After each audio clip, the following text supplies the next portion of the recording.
प्रणमामि भक्तियुक्तो सुदनाणमहो वयं शिरसा भिक्षान्ते सुदवती कौसुगोगोदस्सालुचिम् अंगोवंगोपैन्य पहुड़ परियम्मी सुत्त पड़माणि योग बुब्बगय चूलिया चे सुत्तथ त्वइदं कायं स्याणिच्छकालमञ्चेमि पूजेमि वन्दामि नमस्सामि दुःखो कमखो भोहिलो सुखैगमनं समाहि मरणं जिणगुणसम्पत्ति उद्मज्जं श्रद्धाजलयं श्रीमदाचार्य भक्तिगोस्वामी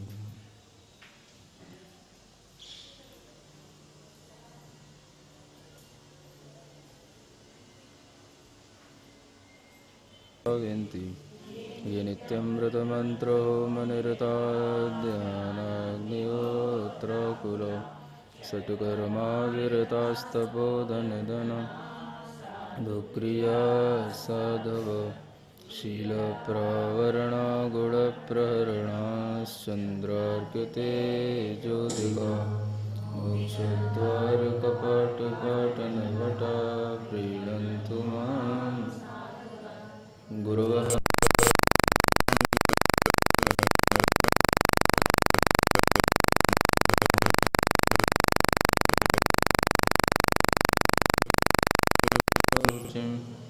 सम्मणान् सम्मदंसण समुचिरयुक्ताणं पंचव्याचारणम् आयर्याणम् आयरादिसदनानुवदेशयाणम् अवध्यायाणं तिर्यणगुणपालर्याणं सब्बसावणं स्याणिच्छकालं पंचेमि पूजेमि वन्दामि नमस्सामि दुःखो बोहिलो सुखैगमनं समायमरणं जिणगुणसम्पत्तिबोधमज्जं वन्दितु सर्वसिद्धेन्दुमचलमणोवमं गतिं भक्ते वोच्छामि समयपाहुड निर्मो सुखकेवलीवडिदम्।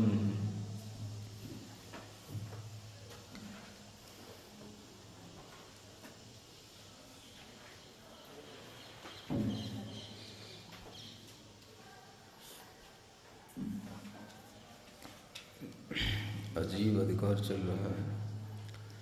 उस अजीब अधिकार में ये 6 गाथाओं का प्रकरण, जिसमें कि जो भाव आत्मा की शुद्ध अनुभूति में प्रकट नहीं होते हैं, उन सब भावों को पुद्गल द्रव्य का परिणाम कहकर के इन्हें ये बताया है कि ये सब भाव आत्मा की अनुभूति से भिन्न हैं। इन भावों में रूप, रस, गंध, वर्ण, इसके अलावा 5 प्रकार के जो शरीर हैं, उन शरीरों के संस्थान और उनके सहनन, यह भी वस्तुतः आत्मा के स्वभावभूत भाव नहीं हैं, क्योंकि शुद्ध आत्मा की अनुभूति में इन भावों का कोई भी अनुभव नहीं होता। ये भाव आत्मा की अनुभूति के लिए कारण तो हो सकते हैं, लेकिन इन भावों से आत्मा की अनुभूति होते हुए भी उन्हें आत्मा की अनुभूति में ये भाव नहीं आते हैं। ये यहाँ पर बताया जा रहा है। जैसे सहनन है, ये 6 प्रकार के सहनन हैं। वज्र वृषभ नाराज सेनन, वज्र नाराज सेनन, नाराज सेनन, अर्ध नाराज सेनन, कीलिका सेनन, असंप्राप्तिका स्त्रिपाटिका सेनन। पढ़ लिया था ये।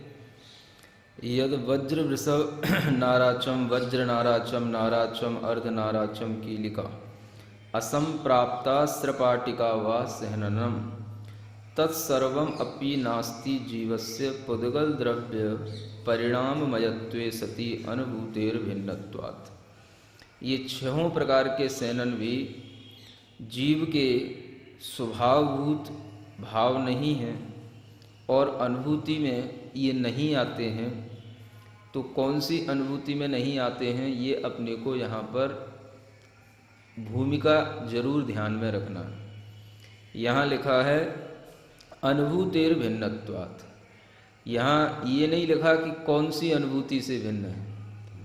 वस्तुतः अगर हम देखें तो यह परमार्थभूत जो एक स्वभाव वाला जो जीव बताया गया था, जिसकी भूमिका पिछली 49वीं नंबर की गाथा में बनी थी, उस उत्थानिका में जो सबसे ऊपर लिखा था कि जो एक टंकोत्कीर्ण परमार्थभूत जीव, जो वह जीव है उस जीव का यहाँ स्वभाव बताया जा रहा है। यानी शुद्ध जीव की अनुभूति में ये 6 प्रकार के सहननों की, संस्थानों की इत्यादि की कोई अनुभूति नहीं होती।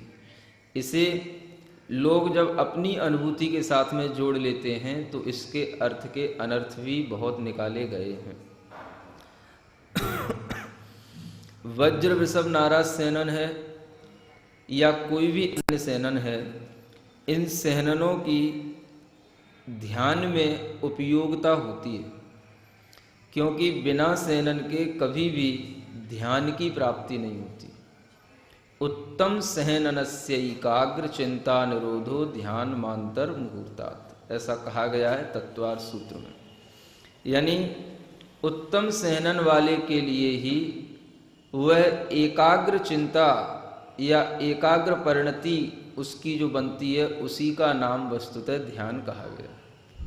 यानी ध्यान के लिए सबसे बड़ी शर्त यह है कि वह कौन होना चाहिए, वह ध्यान करने वाला भी कौन होना चाहिए, और वह ध्यान किसको होगा। जिस ध्यान के लिए हमें प्रेरित किया जा रहा है कि हमें ध्यान करना है, और वह ध्यान करने वाला जीवात्मा होता है, क्योंकि जीव ही जीव अपने स्वरूप का ध्यान करेगा।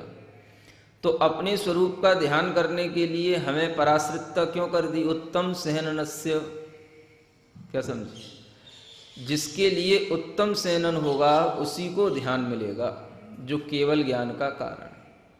अब यहाँ पर कह रहे हैं कि कोई भी सहनन हमारी आत्मा का स्वभाव नहीं है। अब क्या किया जाए, कौन की बात सही मानी जाए, कौन की गलत करी जाए। कोई भी सहनन हमारी अनुभूति में आता ही नहीं है। माने जीव की अनुभूति से वह सहनन भिन्न है। तो हम ये अगर मान के चलते हैं कि प्रारंभिक भूमिका में हमारा आत्मा कभी भी इन पुद्गल भावों की अनुभूति करता ही नहीं है, क्या समझे। अगर हम प्रारंभिक भूमिका में ही ये मान करके चलें कि हमारा आत्मा कभी अपने शरीरगत सहनन की अनुभूति करता ही नहीं है, क्योंकि सहनन शरीर में है और अनुभूति का संबंध जीव से है। जीव कभी भी पुद्गल की अनुभूति करता नहीं है, इसलिए इस पुद्गल की इन सहननों की जीव के लिए कोई आवश्यकता नहीं है। कहने वालों ने यहाँ तक कह दिया कि ये भी कभी जीव के लिए न निमित्त हैं और न सहकारीभूत, क्योंकि निमित्त मानना भी वस्तुतः तब होता है जब उनके लिए कोई उसमें कारण दिखाई दे। उन्हें यहाँ दिखता है कि ये अपनी अनुभूति से भिन्न हैं। माने आप अपनी चैतन्य शक्ति की अनुभूति करो, आपके लिए इन सब सहननों की भिन्नता अपने आप प्रतिभासित होने लगेगी। और वह जो चैतन्य शक्ति की अनुभूति है, वह अनुभूति किनके लिए होती है, तो वह एक सामान्य अनुभूति है कि कुछ विशेष पात्रों के द्वारा की जाने वाली अनुभूति है, जिसमें वह केवल अनुभूति मात्र ही रह जाता है। यानी कि ऐसा वह शुद्ध आत्मा जहाँ पर कि उसे अपने शरीरगत सहनन इत्यादि किसी भी भाव कर्म का कोई वहाँ पर भान नहीं रहता। और उस स्थिति में यहाँ पर कहा जा रहा है कि ये सभी सहनन हमारे लिए सब पुद्गल के परिणाम हैं। अब इन पुद्गल के परिणामों को हम एकांत रूप से यदि पुद्गल का ही परिणाम मानते हैं तो कभी भी ये सहनन की शर्त नहीं बन सकती कि बिना उत्तम सहनन के आपको ध्यान नहीं हो सकता। और ये बात निश्चित भी है, शास्त्रों में लिखा है, जब आप सिद्धांत ग्रंथ पढ़ेंगे कि केवल ज्ञान के लिए जिस शुक्ल ध्यान की आवश्यकता पड़ती है वह द्वितीय शुक्ल ध्यान उन्हीं को होता है जिनके लिए इस प्रकार का उत्तम सहनन होता है। क्या समझे? हाँ, माने बिना इस वज्र वृषभ नाराज सेनन के कभी भी दूसरा शुक्ल ध्यान नहीं हो सकता, और उस शुक्ल ध्यान के बिना कभी भी केवल ज्ञान नहीं हो सकता। अब ये शुक्ल ध्यान के लिए कारण बन रहा है। ध्यान हमारी ज्ञान की परिणति का भाव है, क्या समझे? ध्यान हमारी ज्ञानात्मक परिणति की एकाग्रता रूप भाव है। तो वह ध्यान भाव के लिए कारण क्या है? शरीर की शक्ति। और वह शरीर में भी जो सेनन शक्ति कौन सा है? अस्थि बंधन रूप से शक्ति, हाँ, जिसमें ऐसी अस्थियां बंधी हुई हों वज्र के ही द्वारा, और वज्र का ही उस पर वह नाराज वह कवच हो, ऐसी वह जब हड्डियों की क्षमता होती है तब उस जीव के लिए आत्मा में ध्यान की शक्ति उत्पन्न होगी। क्या सुन रहे हो? यानी अगर हमारा आत्मा का इस शरीर के भावों से कोई संबंध नहीं होता तो कभी भी आत्मा की अनुभूति के लिए या शुक्ल ध्यान के लिए ये वज्र वृषभ नाराज सहनन होना जरूरी है, ऐसा कहा ही नहीं जाता। क्योंकि आत्मा के अंदर भाव भी उसी सहनन के द्वारा ही उत्पन्न होंगे। इतना तक भी कहा है कि अन्य जो सहनन हैं, जैसे मान लो 6 सहनन है तो 6 में से 3 तो अशुभ हो गए, 3 शुभ हो गए। अब 3 भी जो शुभ हैं उनमें वज्र वृषभ नाराज सहनन है, ये तो उत्तम सहनन हो गया। इसके अलावा जो ये वज्र नाराज सहनन है या नाराज सहनन है, यह भी वस्तुतः उस शुक्ल ध्यान के लिए कारण नहीं है जो केवल ज्ञान उत्पन्न करा दे। 3 शुभ हैं, तीनों सेनन शुभ हैं, लेकिन शुभ होते हुए भी इनमें इतनी उत्कृष्टता नहीं है कि ये शुक्ल ध्यान जो कि द्वितीय शुक्ल ध्यान कहलाता है, उस शुक्ल ध्यान के लिए ये कारण बन जाएं। यानी केवल ज्ञान के लिए कारणभूत केवल एकमात्र वज्र वृषभ नाराज सेनन है। और इन 2 सेनन वाले जीव उपसम श्रेणी पर तो आरोहित हो सकते हैं, 11वें गुण स्थान तक तो पहुंच सकते हैं, लेकिन कभी भी 12वें गुण स्थान में नहीं पहुंच सकते हैं। ये भी बात है। देखो 11वें गुण स्थान तक होकर के उसे लौटना पड़ेगा, 10वें गुण स्थान तक तो एक ही जैसी बात है। 10वें गुण स्थान तक तो चाहे वह कोई भी सेनन वाला वो चला जाता है, लेकिन उसके आगे जिसके लिए इस प्रकार से वज्र वृषभ नाराज सेनन होकर के वह छपक श्रेणी पर आरोहित हुआ होगा, वही जाकर के वहां दूसरे शुक्ल ध्यान को करने की पात्रता 12वें गुण स्थान में रख सकता है। 12वें गुण स्थान में दूसरा शुक्ल ध्यान होता है, और तब तक उससे पहले वह प्रथम शुक्ल ध्यान की स्थिति है। अब उस प्रथम शुक्ल ध्यान को तो कोई भी सेनन वाला है, ऊपर के तीनों उत्कृष्ट सेनन वालों में से कोई भी प्राप्त कर सकता है, लेकिन ये जो पहला सेनन छोड़ करके जो 2 सेनन वाले हैं, इनके लिए भी उस 12वें गुण स्थान में जाने की पात्रता नहीं आती है। समझो, जिसे हम कह रहे हैं कि ये सब पुद्गल परिणाममय है, ये किस अपेक्षा से है? तो अपने को यहाँ पर जीव के और पुद्गल के जो स्वभाव बताए थे उन स्वभावों को जान करके समझना। एक शुद्ध स्वभाव है, एक अशुद्ध स्वभाव है। शुद्ध स्वभाव में केवलम भावम शुद्धम, केवल उसका जो जैसा भाव है, माने पुद्गल का भाव है तो पुद्गल रूप भाव ही उसका शुद्ध भाव कहलाएगा। जो जीव का भाव है चैतन्य भाव, बस वही उसका जीव का चैतन्य रूप शुद्ध भाव कहलाएगा। इसमें मिलावट नहीं है शुद्ध भाव में।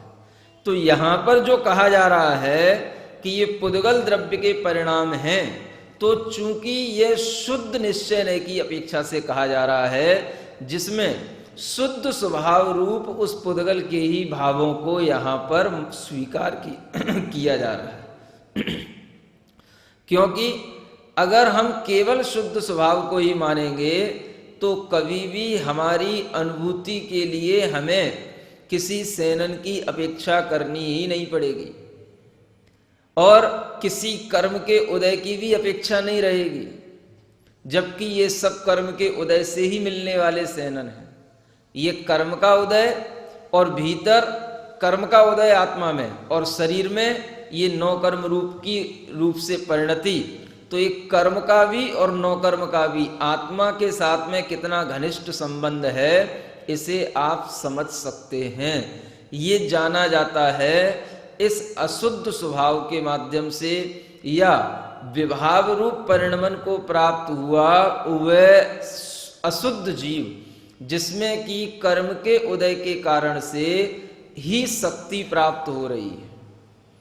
ध्यान करना आत्मा की शक्ति है, लेकिन वो शक्ति कहां से आए? तो वो आएगी उस वज्र वृषभ नाराज सेनन के सहयोग से। वो तो पुद्गल का है। पुद्गल ज्ञान की परिणति में, ध्यान की परिणति में कैसे कारण बन सकता है? पुद्गल की परिणति पुद्गल में होती है, जड़ की परिणति जड़ में होती है, जीव की परिणति जीव में होती है, ठीक है, लेकिन किस दृष्टिकोण से, किस नय से होती है, यह भी जानो।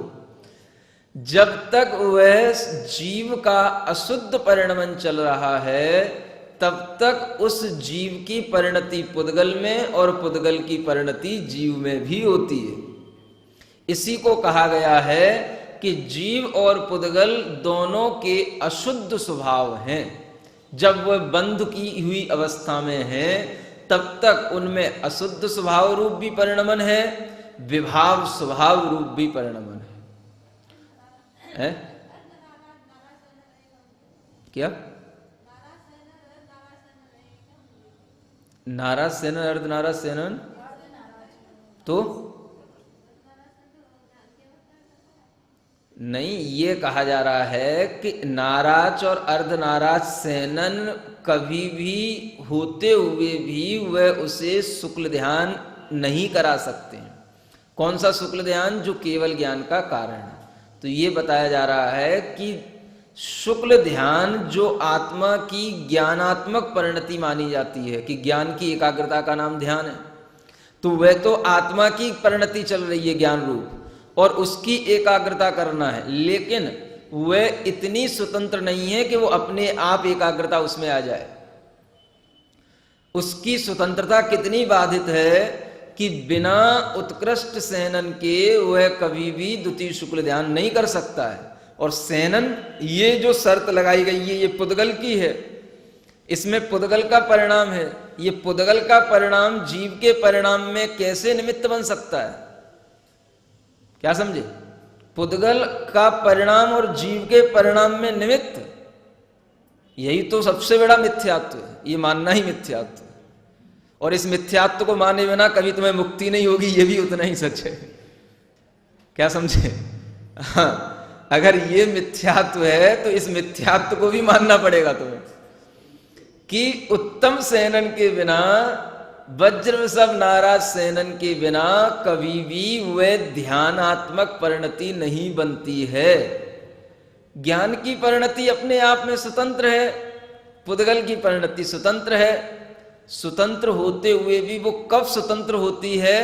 तो पढ़ते तो हम यहां पर हैं स्वतंत्र, ये जो स्वतंत्र हो गए हैं उनकी परिणति है, और इसे हम लगा लेते हैं अपने में जो अभी परतंत्र हैं। बस सबसे बड़ा अज्ञान यहीं पे आ जाता है।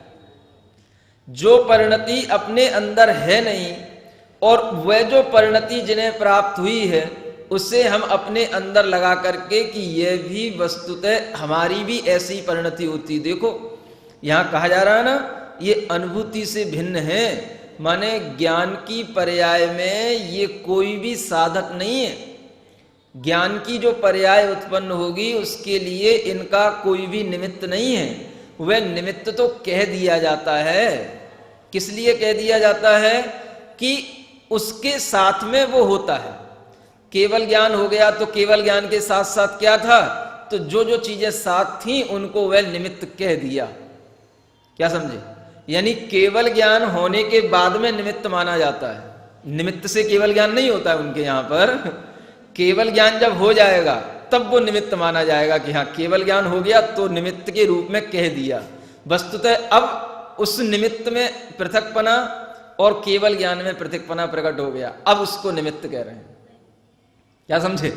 ऐसे उल्टे चलते हैं कुछ लोग कि जब कार्य हो जाता है उसके बाद में उस कार्य में जो कोई भी सहायक पड़ते हैं उनको तब कारण कह देते हैं। अब क्या कहना, जब हो ही गया, जब हो गया तो वो कहने मात्र को अब रह ही गया। पहले से उसको कारण कह करके कार्य प्राप्त कराएंगे वो नहीं, जब कार्य हो जाए उसके बाद में जो उसके साथ में हो वो भर निमित्त हो गया। वो कहने के लिए है, वो व्यवहार होता है, छूट जाता है और व्यवहार को निमित्त रूप में कहा जाता है। ऐसा कह करके निमित्त को निमित्त के रूप में नहीं स्वीकारते, ये सबसे बड़ा मिथ्यात्व है। इस चीज को नहीं समझ रहे हैं, क्या समझे? निमित्त को निमित्त के रूप में नहीं स्वीकारना सबसे बड़ा मिथ्यात्व है। आचार्य कहते हैं जो जिस स्वरूप और स्वभाव वाला है उसे उस स्वरूप और स्वभाव वाला ही जानो, इसी का नाम है सम्यक ज्ञान। यथार्थ का ज्ञान सम्यक ज्ञान कहलाता है। जो जिसका अर्थ या प्रयोजन है उसको वैसे प्रयोजन के साथ ही जानो। निमित्त को निमित्त के प्रयोजन के साथ में अगर नहीं मानोगे तो वह ज्ञान ही सम्यक ज्ञान नहीं कहलाएगा। और जो सम्यक ज्ञान की ऐसी व्याख्या करते हैं उन्हें वो मिथ्या ज्ञान घोषित कर देते हैं। होने के बाद में जो होएगा वो निमित्त कहा जाएगा। इधर आचार्य कह रहे हैं उत्तम सहननस्य, जिसको उत्तम सहनन होगा उसको एकाग्र रूप से ये आत्मा की परिणति बनेगी, तब उसके लिए अंतर मुहूर्त मात्र के लिए ध्यान लगेगा, उसका नाम है ध्यान। और इधर कहा जा रहा है जब ध्यान लग जाएगा उसके बाद में जो सहनन होगा वो जो है उसका निमित्त बन जाएगा। ये उल्टा पहाड़ा इसलिए कहा जाता है। पहले हो जाना, निश्चय हो जाना, उस निश्चय के साथ में फिर जो व्यवहार, एक दिन पढ़ा था ना, निश्चय के साथ में जो राग आदि परिणति जुड़ी है वो व्यवहार कहने में आ जाती है। अब क्या जुड़ी है राग आदि परिणति? जब निश्चय हो ही गया, निश्चय की प्राप्ति हो ही गई, तो उस समय पर फिर कोई भी राग आदि भाव रहता ही नहीं है। उसी रूप से यहां पर कहा जा रहा है कि हम ये समझें कि इन सहनन के निमित्त के बिना कभी भी वह शुद्ध आत्मा की अनुभूति की दशा नहीं बनती है। और जब ये शुद्ध आत्मा की अनुभूति होगी तो उसमें ये किसी भी निमित्त का वहां पर अनुभव नहीं होगा। यानी शुद्ध आत्मा की उस अनुभूति के समय पर इन निमित्तों का वहां पर अनुभव नहीं है। उस समय पर वह आत्मा रूप भावों का अनुभव करेगा और ये जितने भी जड़मय भाव हैं ये सब हमारे लिए अनुभूति में नहीं आएंगे। तभी तो हम उसे अपनी अनुभूति कहेंगे, जहां पर केवल अपनी चैतन्य मात्र की अनुभूति रह जाती है। तो ये उस स्थिति की बात है, उसे हम अपने लिए यहां पर लगा करके और इस तरह से कि ये उत्तम सहनन भी कारण नहीं है, ये भी निमित्त नहीं है, और इनको इस तरह से कारण कह दिया जाता है, ये वस्तुतः कारण नहीं है, ऐसे करके प्रवचन किए जाते हैं। तो वहां पर ये सब ज्ञान जो है उस समय पर ये उल्टा रूप में परिणमन करके चलता रहता है। ये सब ज्ञान का उल्टा परिणमन चलता रहता है। वही यहां पर और आगे कहते हैं, यह प्रीति रूपो राग स सर्वोपि नास्ति जीवस्य पुद्गल द्रव्य परिणामयत्वे सति अनुभूतेर भिन्नत्वात्। जो प्रीति रूप राग है वह भी जीव का नहीं है, क्योंकि वह भी पुद्गल द्रव्य का परिणाम होने पर अनुभूति से भिन्न प्रकट होता है। यानी राग रूप जो परिणति है वह भी वस्तुतः क्या है, इस आत्मा से भिन्न रूप परिणति है। क्योंकि अनुभूति में जिस समय पर वह आत्मा केवल अपनी आत्मा मात्र की अनुभूति करता है उसमें ये राग की अनुभूति भी नहीं होती है। मतलब आप ये समझ सकते हो 10वें गुण स्थान से ऊपर की अनुभूति की ये चर्चा है। क्योंकि 10वें गुण स्थान तक राग रहता है तो उस राग के साथ में होने वाली अनुभूति को यहाँ पर आत्मा की अनुभूति नहीं कहा। उस अनुभूति से भी ऊपर उठ करके जब वहां पर राग का अभाव हो जाता है उसे यहाँ पर अनुभूति कहा है। उस अनुभूति में राग का अभाव रहता है, इसलिए यह राग भी हमारा स्वभाव नहीं है। कुछ भाव ऐसे होते हैं जो हमें निमित्त रूप से कुछ समय के लिए प्राप्त होते हैं, और कुछ भाव ऐसे होते हैं जो हमारे ही होते हुए भी अपूर्ण होने के कारण से हमारे नहीं कहे जाते। क्या समझे?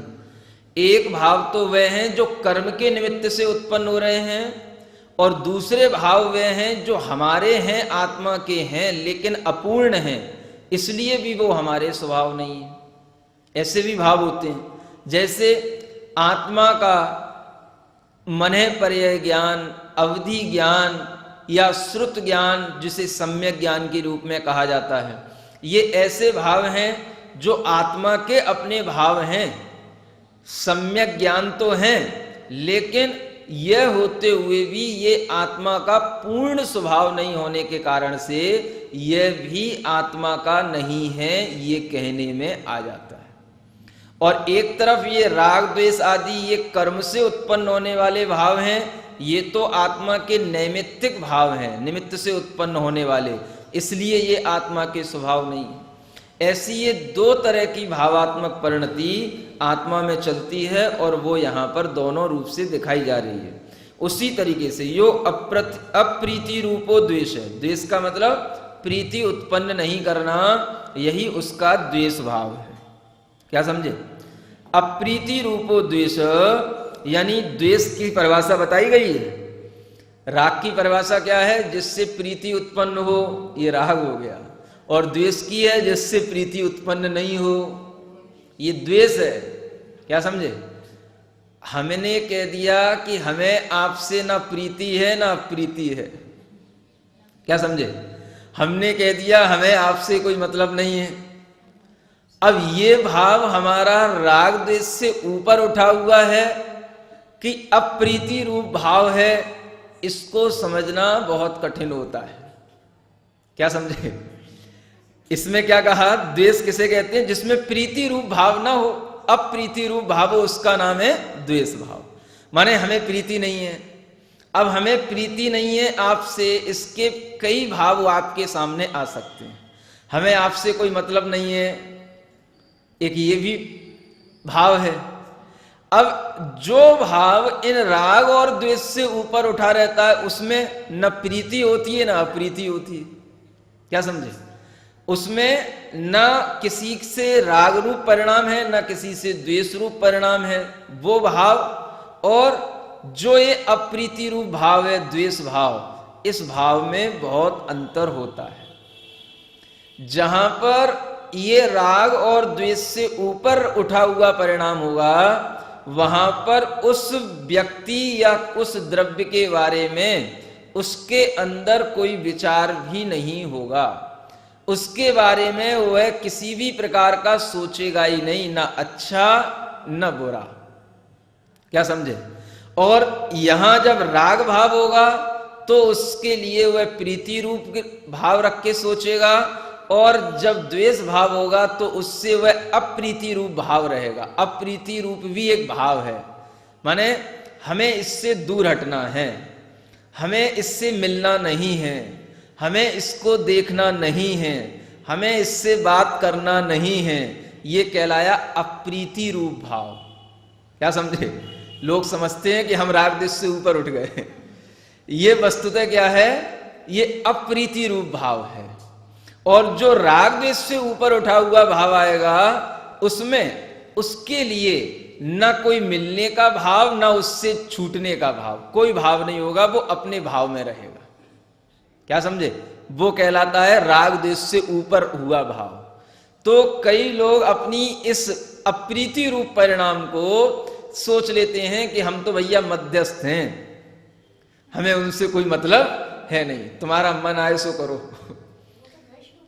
है ही है वो, देश रूप हो क्या सकता है ही है वो। क्योंकि जब हम भीतर से ये बोलते हैं कि हमें तुमसे कोई मतलब नहीं, तुम्हारा मन आए सो करो, तो इसका मतलब है कि हम आपसे कुछ ना कुछ रूप में परेशान हैं। अब तुम हमारी मान नहीं रहे हो, इसलिए हमें कहना पड़ रहा है कि तुम्हारे मन में आए सो करो। नहीं समझे? तो उसमें वह राग द्वेष से ऊपर उठ गया ऐसा नहीं है, वो उसमें द्वेषात्मक भाव है।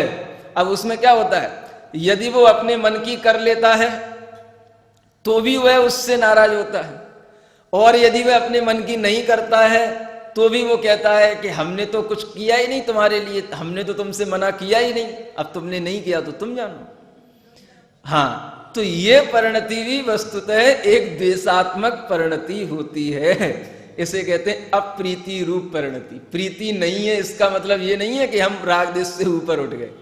हमारे अंदर जब तक किसी के बारे में विचार चल रहा है कि वह क्या कर रहा है, क्या समझे, भले ही दूर दूर रह रहा है लेकिन हमारा मन ये सोच रहा है कि वो क्या कर रहा है, कहाँ जा रहा है, वो हमारे बारे में कोई योजना तो नहीं बना रहा है, तो दूर रह करके भी वह अप्रीति रूप भाव चलता रहता है, वह द्वेष का भाव चलता रहता है, वह छूटता नहीं है, चाहे दूर हो चाहे पास हो, क्योंकि भाव अपने पास में है। व्यक्ति चाहे दूर हो चाहे पास हो उससे कोई फर्क नहीं पड़ता है।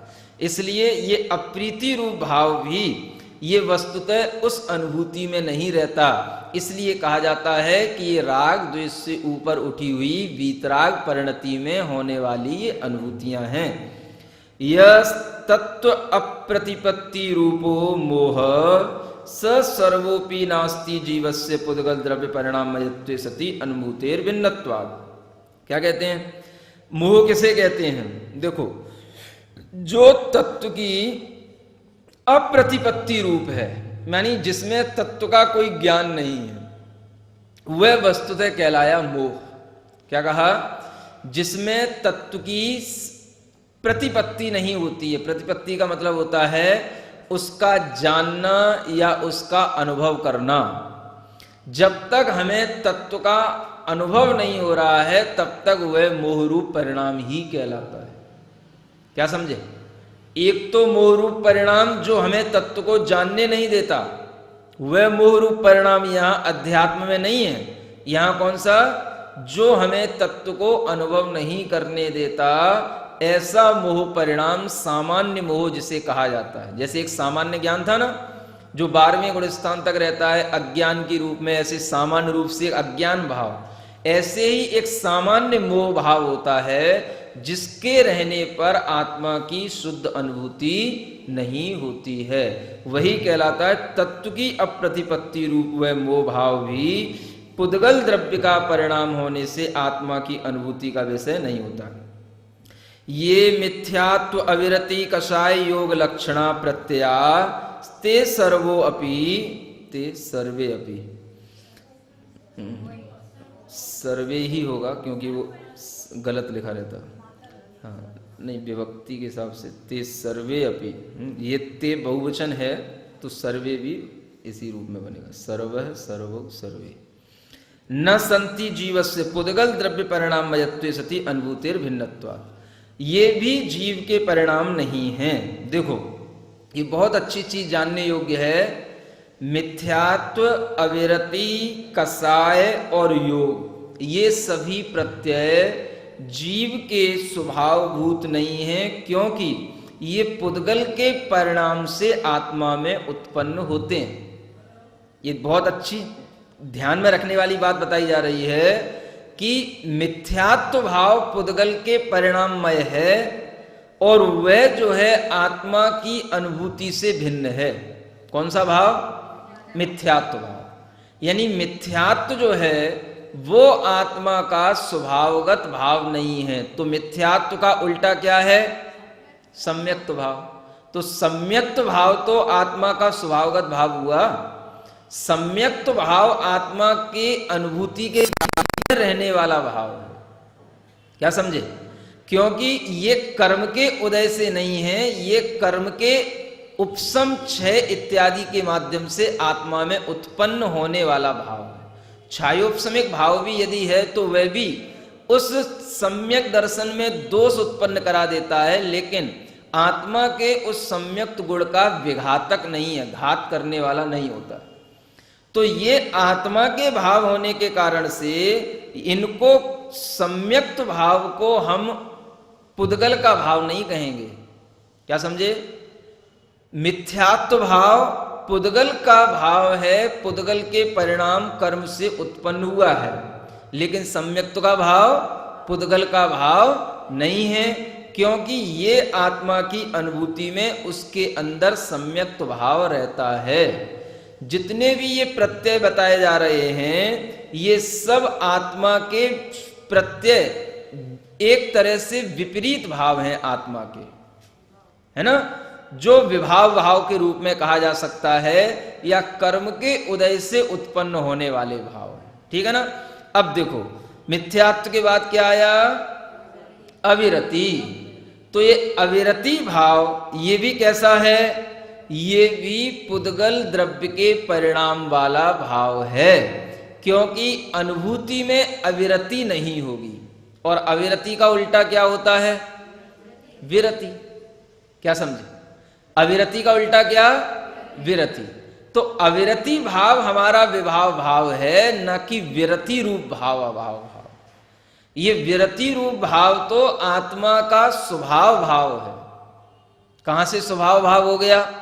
तो जैसे आत्मा में सम्यक्त गुण प्राप्त होता है, सम्यक्त की पर्याय समझ लो श्रद्धा गुण के माध्यम से, तो श्रद्धा गुण के द्वारा जो सम्यक्त का भाव आत्मा में उत्पन्न हुआ, ऐसे ही आत्मा का चारित्र रूप गुण है। चारित्र भी आत्मा का क्या है? गुण है। उस गुण की ये पर्याय रूप में ये भाव उत्पन्न होता है, तो विरति भाव आत्मा का भाव कहलाया। ये कर्म के उदय का भाव नहीं है। दुनिया में इसे बखान किया जाता है कि ये विरति भाव, विरत भाव कर्म के राग के उदय से उत्पन्न होता है। क्या समझे? ऐसे ही प्रवचनों में लिखा हुआ है।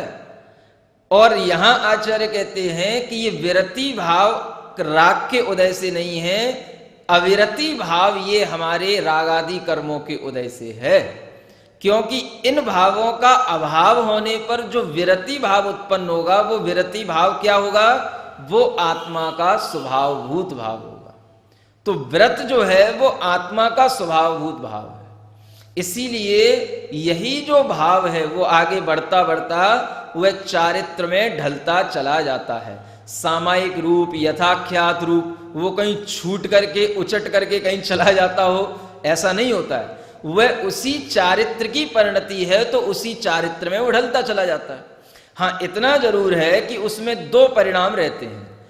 एक तो उसकी दशा, चारित्र की उस व्रत रूप पर्याय की दशा राग अवस्था में पर रूप रहती है, और वह राग से रहित अवस्था में स्वरूप हो जाती है। तो वह है तो वस्तुतः उसी आत्मा के गुण की ही पर्याय, चारित्र गुण की पर्याय, लेकिन सराग संयम, वीतराग संयम, संयम तो है, लेकिन वह राग सहित होने के कारण से उसे सराग कहा जाता है। तो वह जैसे ही राग भाव छूटेगा, वह संयम भाव उसका वीतराग संयम भाव बन जाएगा। तो जितने भी ये व्रत रूप परिणाम होते हैं, ये वस्तुतः उस राग के कारण से नहीं है। लोग क्या समझते हैं? ये राग के कारण से व्रत हो रहा है। ये व्रत के भाव राग आदि भावों के समान शुभ विकल्प हैं ये, जबकि ये आत्मा का स्वभावगत भाव है। जब राग उसमें मिक्स हो गया, तो वह सराग भाव के कारण से सराग संयम कहलाने लगा, और उस सराग संयम में वह अपने 28 मूल गुण या 12 व्रत, जो कोई भी चारित्र रूप व्रत के रूप जो भाव होते हैं, उनका वह पालन करता है। तो इसलिए वह सराग संयम रूप परिणति कहलाती है, संयमा संयम रूप परिणति कहलाती है। तो उसमें यह राग के साथ में मिक्स हुआ। जैसे सम्यक दर्शन है, तो सम्यक दर्शन भी दो प्रकार का है, एक सराग सम्यक दर्शन, एक वीतराग सम्यक दर्शन। तो राग के साथ में जब तक सम्यक दर्शन रहेगा, तो सम्यक दर्शन तो आत्मा का स्वभावभूत भाव है, लेकिन राग के साथ रहने के कारण से वह सराग कहलाता है। और जब तक सराग रहेगा, तो वह परद्रव्य का आलंबन लेगा, वह जिनवाणी का, देव का, शास्त्र का और अपने भावगत चिंतनों का। तो ये सब सराग संयम की, सराग सम्यक्त की स्थिति में चलता रहता है। तो जैसे सम्यक दर्शन की रागात्मक परिणति के साथ में उसे परद्रव्य का आलम्बन लेना होता है, ऐसे ही चारित्र की परिणति में रागात्मक परिणति मिल जाने से उसे बाहरी द्रव्यों का आलम्बन लेना पड़ता है। तो इसका मतलब ये नहीं कि वह जो महाव्रत रूप भाव है या देशव्रत रूप भाव है ये सब आत्मा का स्वभाव नहीं है। अगर ये आत्मा का स्वभाव नहीं है तो फिर यहाँ पर ये नहीं कहा जाना चाहिए कि मिथ्यात्व अविरति योग कसाय योग बस ये ही हमारे लिए बंध के प्रत्यय हैं। हमको फिर यही कहना चाहिए कि मिथ्यात्व अविरति विरति दोनों बंध के प्रत्यय हैं, क्योंकि व्रतों से भी बंद हो रहा है। क्या समझे? अविरति को बंध का प्रत्यय कहा है ना, मिथ्यात्व अविरति प्रमाद कसाय योगा बंध हेतु, वही प्रत्यय यहां पर है। वहां प्रमाद को अलग से ले लिया है, यहां पर प्रमाद को कसाय में अंतर्भूत करके एक मान करके चल लेते हैं। इसलिए यहां पर 4 प्रत्यय लेकर के चलते हैं और तत्वा सूत्र में वो 5 हो जाते हैं, लेकिन वो हैं सब यही प्रत्यय। तो कहने का अर्थ यह है कि इन प्रत्ययों से बंद हो रहा है, ये बंद के हेतु है। अविरति बंद का हेतु है, न कि अविरति के साथ में अविरति हो और विरति हो वो एक साथ ही गिन के चलते हैं। ये सब बंद के कारण है। अगर ये सब बंद के कारण है तो फिर इस सूत्र का अर्थ क्या है? अविरति का अभाव होगा तो क्या उत्पन्न होगा? शुद्ध भाव नहीं, विरति भाव नहीं, वो तो बंद का कारण, शुद्ध भाव उत्पन्न होगा। अविरति का अभाव होगा तो शुद्ध भाव उत्पन्न होगा। बस ये परिणति है। क्या समझाएं? सूत्र विरुद्ध इतने व्याख्यान चलते रहते हैं कि आदमी को यही नहीं मालूम रहता है कि कौन से सूत्र के विरुद्ध कौन सा व्याख्यान किया जा रहा है। ये विचार तो करो कि ये जो 5 चीजें हैं ये उल्टी चीजें हैं, ये बंद के कारण हैं, न कि इनके विपरीत जो भाव हैं ये बंद के कारण है। तो अविरति के विपरीत भाव क्या हुआ? विरति भाव। अविरति भाव में इस प्रकार की कोई भी विरति नहीं रहती है। और अविरति भाव कहां तक? तो ये भी बताया था आपको कि अनंतानुबंधी कसाय के साथ में अविरति है, अप्रत्याख्यान के साथ में अविरति है और प्रत्याख्यान के साथ में अविरति है। तो वह अविरति का भाव हमारे लिए बंद का कारण है। और जहां पर संजुलन भाव रह गया तो उस संजुलन के साथ में ये जो कसाय भाव है, अब क्या आ गई? संजुलन कसाय। तो संजुलन कसाय के साथ में वहां पर उसके लिए चारित्र रूप परिणति उत्पन्न हो जाती है। अब वहां पर देखो कितनी अच्छी व्याख्या की गई है। संजुलन कसाय को वस्तुतः अविरति नहीं कहा गया, उसको संजुलन कसाय मात्र कहा जाता है। क्यों कहा जाता है? क्योंकि सम माने संयम के साथ, ज्वलन माने प्रकाशित होती है। ये कसाय संयम के साथ भी रह जाती है। अन्य कोई भी कसायों के साथ में संयम नहीं रहेगा, लेकिन संजुलन कसाय के साथ में, जैसा उसका नाम है ऐसी व्याख्या आचार्यों ने की है, सम माने संयम के साथ में, ज्वलन माने जो जलती रहती है, यानी संयम के साथ में जो कसाय प्रकाशित होती रहती है या कसाय उस संयम को प्रकाशित करती रहती है। माने कसाय होते हुए भी वह संयम में बाधक नहीं है, किंतु उस संयम के साथ में बनी रहती है, इसलिए इसका नाम है संजुलन कसाय। तो वह कसाय भाव अलग और जो आत्मा की चारित्र रूप परिणति है वो अलग। अगर हम केवल चारित्र रूप आत्मा की परिणति को ही अपना स्वभाव कहेंगे तो वह तो परिणति 10वें गुण स्थान के बाद उत्पन्न होगी, क्योंकि संजुलन कसाय का अभाव कहां पे होगा? 10वें के बाद, 10वें तक। तो उससे पहले फिर कोई चारित्र नहीं कहलाएगा। फिर तो चारित्र भी और अचारित्र भी जिनके पास नहीं है वो सब बराबर हो गए, और वो ही बैठे बैठे करते रहते हैं। हाँ, यथाख्या चारित्र को नहीं होने देने का मतलब ही ये है ना कि जब तक वह 10वां गुण स्थान नहीं आता तब तक यथाख्या चारित्र है नहीं, वह सूप सांप्राय चारित्र है, वहां तक उसका विरोधी भाव चलता है। संजुलन कसाय क्या करती है? संयम का नाश नहीं करती है, किंतु उस संयम की जो यथाख्या चारित्र रूप पर्याय है उसका वह केवल घात करने वाली है। मतलब वह संजुलन कसाय 11वें 12वें आदि गुणस्थान वाले चारित्र की विरोधी है, न कि 6वें 7वें गुणस्थान में होने वाले चारित्र की विरोधी है। तो ये जो है अपने को समझना चाहिए कि कसाय भाव जो यहां पर लिखा गया है, ये कसाय भाव संजुलन का कसाय भाव मात्र है।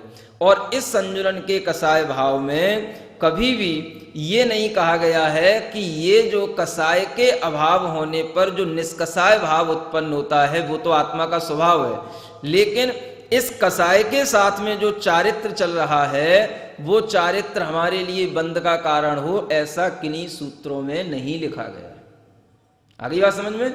यानी विरति कहो या चारित्र कहो। एक अभी आगे गाथा आएगी, ज्ञान वैराग्य संपन्नम, है ना, सम्यक दृष्टेर भवति नीमा ज्ञान वैराग्य शक्ति। ज्ञान और वैराग्य की शक्ति रहती है सम्यक दृष्टि के अंदर। तो वैराग्य की शक्ति कहां से उत्पन्न होगी? वो वैराग्य का मतलब ही है जिसके अंदर विरक्ति का भाव होगा उसी में वैराग्य होगा। और ये विरक्ति के बिना भीतर से वैराग्य भाव उत्पन्न किए रहते नहीं। सम्यक दृष्टि है तो वैराग्य भाव है ही। अब वहां पर भी जो सम्यक दृष्टि बताया जा रहा है वह वस्तुतः वह वीतराग सम्यक दृष्टि, जिसमें नियम से ज्ञान और वैराग्य का भाव बना रहता है, और इसे अपने लिए लगा करके वह सम्यक दर्शन में ज्ञान और वैराग्य की शक्ति होती है। इसलिए सम्यक दर्शन आ गया माने ज्ञान और वैराग्य आ गया। ऐसे व्याख्यान उल्टे कर करके बस प्रवचन होते रहते हैं और लोग झूमते रहते हैं, है ना? बस हो ही गया ना, लिखा है इसी में आएगा, एक कलश आएगा, लगभग ये आएगा संवर या निर्जरा अधिकार में आता, निर्जरा अधिकार में सम्यक दृष्टेर भवति नियमात ज्ञान वैराग्य शक्ति। ये तो सम्यक दृष्टि की नियम से ज्ञान वैराग्य शक्ति होती, देखो लिखा है ना। तो और कौन सा वैराग्य प्राप्त करना? ये बाहरी चीजों को छोड़ने का नाम वैराग्य नहीं होता है, वो तो वैराग्य सम्यक दर्शन के साथ आ ही जाता है। उसको अनुभव करो, वो अनुभव की चीज है।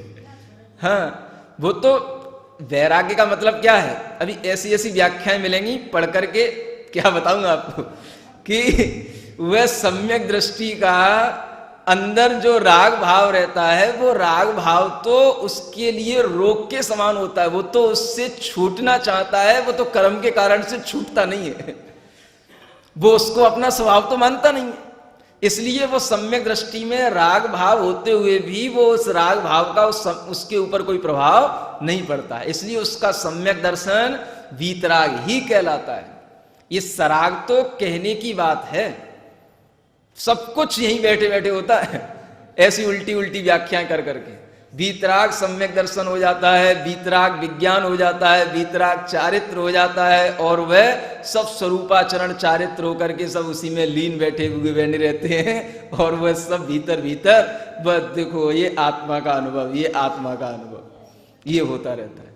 ये सब इस तरह से विरुद्ध रूप से चलता रहता है। तो आचार्य कहते हैं इसको समझने का प्रयास करें। यद ज्ञानावरणीय दर्शनावरणीय वेदनीय मोहनीय आयुर्नाम गोत्रांतराय रूपम कर्म तत्सर्वम अपि नास्ति जीवस्य पुद्गल द्रव्य परिणामयत्वे सति अनुभूतेर भिन्नत्वात्। ये भी जितने भी कर्म हैं ये सब भी आत्मा की अनुभूति से भिन्न हैं। यानी कर्म का स्वभाव और आत्मा का स्वभाव दोनों भिन्न भिन्न होता है। तो जहां पर ये आत्मा की अनुभूति होगी वहां इन कर्मों की अनुभूति नहीं होगी। क्या समझे? तो आत्मा की जिस अनुभूति की यहां बात कही जा रही है वो कौन सी आत्मा में अनुभूति होगी जहां पर ये आठों कर्म की अनुभूति नहीं होगी? अपने आप स्पष्ट होता है। और इसी को देखो, ये सब ज्ञानावरण दर्शनावरण वेदनी मोहनी आयु नाम गोत्र अंतराय कर्म का परिणमन कर्म में चलता है। आत्मा की शुद्ध भाव का अनुभव का परिणमन आत्मा में होता है। इतना तक लिखा है कि ज्ञानावरण कर्म के कारण से ज्ञान ढक रहा हो, ऐसा नहीं होता। क्या समझे? वो तो उस ज्ञान की ही ऐसी हीन दशा प्राप्त हो गई है कि उसमें वह ज्ञान प्रकट नहीं हो पा रहा है, लेकिन कर्म के कारण से ज्ञान होता हो ऐसा नहीं है। क्योंकि कर्म का उदय कर्म के साथ में है, कर्म का परिणमन कर्म के साथ में है, वह कभी भी जीव के ज्ञान को ढांकने में निमित्त नहीं बन सकता है। ऐसे प्रवचनों में लिखा है। समझे। और उनका नाम है प्रवचन रत्नाकर। हाँ हाँ, रत्नाकर का मतलब जानते हो ना, जहां पर रत्न मिलते हो जिन प्रवचनों को सुन करके, ऐसे उस बुढ़े के प्रवचनों को प्रवचन रत्नाकर कह करके उसमें ऐसी ऐसी बातें लिखी कि जहां पर ये ज्ञानावरण दर्शनावरण, अगर ज्ञानावरण कर्म ही आत्मा में ज्ञान को नहीं ढक रहा है तो उसका मतलब ही क्या कहने का ज्ञानावरण। एक तो आचार्यों की दृष्टियां देखो कि उन्हें ज्ञान और दर्शन आवरण के रूप में उन्होंने लिखा, सबके ऊपर लिख देते आवरण, जब सभी आत्मा के लिए कुछ ना कुछ ढकने वाले हैं। कैसी कैसी व्याख्याएं हैं कि जिनके बिना कभी भी वह सम्यक ज्ञान उत्पन्न नहीं होता, कि ज्ञान और दर्शन के लिए तो आवरण शब्द दिया, बाकी जितने भी कर्म हैं ये सब कर्म आवरण ना होकर के ये उदय के रूप में आते हैं और आत्मा के अंदर उस प्रकार का भाव उत्पन्न करते हैं, जबकि ये कर्म आत्मा के लिए सब प्रकार से उसके गुण को ढक देते हैं। इसलिए ये ज्ञानावरण है, दर्शनावरण। यहां तक पढ़ा है कि केवल ज्ञानावरण केवल ज्ञान को ढांक देता हो, ऐसा भी नहीं है।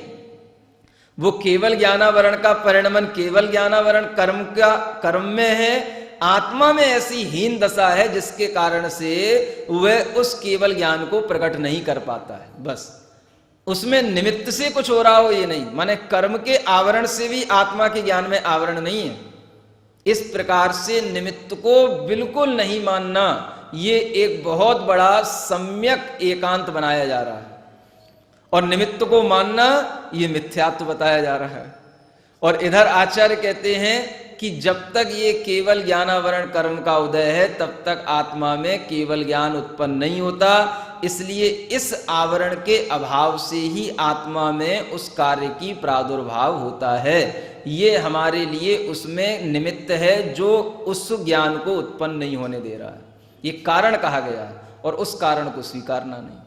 इसलिए ये जो परिणति है ये शुद्ध आत्मा में, जहां पर कि ये आठों ही कर्मों का कोई अनुभव नहीं होता, उन शुद्ध आत्मा की अनुभूति से ये आठों ही कर्म भिन्न हैं। यत् सट पर्याप्ति, क्या है सट पर्याप्ति त्रि शरीर योग्य, अच्छा वस्तु रूपम नौ कर्म तत्सर्वमपि नास्ति जीवस्य पुद्गल द्रव्य परिणामयत्व सति अनुभूतेर भिन्नत्वात्। जो 6 पर्याप्तियां होती हैं और 3 शरीरों के योग्य पुद्गल परमाणुओं का ग्रहण होता है ना, औदारिक, वैक्रियक और आहारक, क्योंकि इन्हीं शरीरों संबंधी पर्याप्तियां होती हैं, बाकी की कार्बन और तेजस शरीर की कोई अलग से पर्याप्तियां नहीं होती हैं। तो इन 3 शरीर को बनाने के लिए ही 6 पर्याप्तियों की आवश्यकता होती है। और जब भी कभी जीव इस प्रकार से इन पर्याप्तियों के रूप में परिणमन करता है तो यहां पर कहा जा रहा है कि वह भी पुद्गल द्रव्य का परिणाम है, वह जीव का अपनी अनुभूति से भिन्न परिणाम होने के कारण से वह भी आत्मा का परिणाम नहीं है। तो इसका मतलब कि जीव के अंदर वह पर्याप्ति होती है कि नहीं होती है, क्या समझे। किसी जीव में 6 पर्याप्तियां हैं, किसी में 5 पर्याप्तियां हैं, किसी में 4 पर्याप्तियां हैं। अब ये जीव की कही जाए कि नहीं कही जाए, जब ये पुद्गल के परिणाम हैं तो जीव के ऊपर परिणामों में क्यों थोप रहे उनको। ये जब तक आपको व्यवहार नय और निश्चय नय के माध्यम से ज्ञान नहीं होगा तब तक कभी भी आपके अंदर ये भाव सम्यक ज्ञान के रूप में आएगा ही नहीं कि वस्तुतः वह जीव ही उन 5 या 4 पर्याप्तियों को धारण कर रहा है, इसलिए वह जीव ही 4 पर्याप्ति वाला 5 पर्याप्ति वाला कहा जाता है। अगर ये एकांत रूप से पुद्गल के ही परिणाम हो तो हर एक जीव में एक ही जैसे परिणाम होने चाहिए, फिर अलग अलग परिणाम क्यों उत्पन्न होते हैं। किसी के अंदर 4 पर्याप्तियों को धारण करने की योग्यता, किसी में 6 को योग्यता, तो ये योग्यता जीव की जो आती है ये इन कर्मों के इस प्रकार के उदय आदि दशाओं के अनुभव से ही आती है। इसलिए यह शक्ति समूह लक्षणों वर्ग स सर्वोपि नास्ति जीवस्य पुद्गल द्रव्य परिणामयत्व सति अनुभूतेर भिन्नत्वात्। ये पुद्गल द्रव्यों में शक्ति समूह लक्षणों वर्ग है। शक्ति समूह कहलाता है अविभागी प्रतिच्छेद, कभी आपने शब्द सुना है? यानी प्रत्येक द्रव्य के अंदर कुछ अविभागी प्रतिच्छेद होते हैं। अविभागी प्रतिच्छेद का मतलब होता है उसकी अपनी शक्तियां और उन शक्तियों का जो समूह है उसका नाम कहा जाता है वर्ग। तो पुद्गल द्रव्य में भी ऐसी अविभागी प्रतिच्छेद रूप जो शक्तियां होती हैं उनके जो समूह जो जब इकट्ठे बनाए जाते हैं तो उस समूह का नाम होता है वर्ग। तो वह भी वस्तुतः आत्मा का स्वभाव नहीं है। या वर्ग समूह लक्षणा वर्गणा सा सर्वापि नास्ति जीवस्य पुद्गल द्रव्य परिणामयत्व सति अनुभूतेर भिन्नत्वात्। और ऐसे वर्गों के समूह को भी जब इकट्ठा किया जाता है तो वो एक कहलाती है वर्गणा। वह वर्गणा भी वस्तुतः जीव का स्वभाव नहीं होती। यानी मंद तीव्र रस कर्म दल विशिष्ट न्यास लक्षणानि स्पर्धकानि तानि सर्वाणि अपि न संति जीवस्य पुद्गल परिणामयत्व सति अनुभूतेर भिन्नत्वात्। और जितने भी हमें कर्मों के समूह में कोई तीव्र कर्म का समूह, कोई मंद कर्म का अनुभव होने वाला जो स्पर्धक होता है, जिस स्पर्धक का अनुभव किया जाता है वह भी वस्तुतः उस जीव का स्वभावभूत भाव नहीं होता है, क्योंकि ये सब पुद्गल द्रव्य के परिणामों में निष्पन्न होने वाला होने से उनसे अनुभूति से भिन्न पृथक अनुभव में आता है। ऐसा जान करके आत्मा के शुद्ध भाव और जीव के अलावा जो पुद्गल या कर्म के भाव हैं इन भावों को पृथक पृथक अनुभव में ला सकते हैं, उनका ज्ञान कर सकते हैं। अनुभूति तो सिद्ध भगवान को ही पृथक पृथक होती है। बस।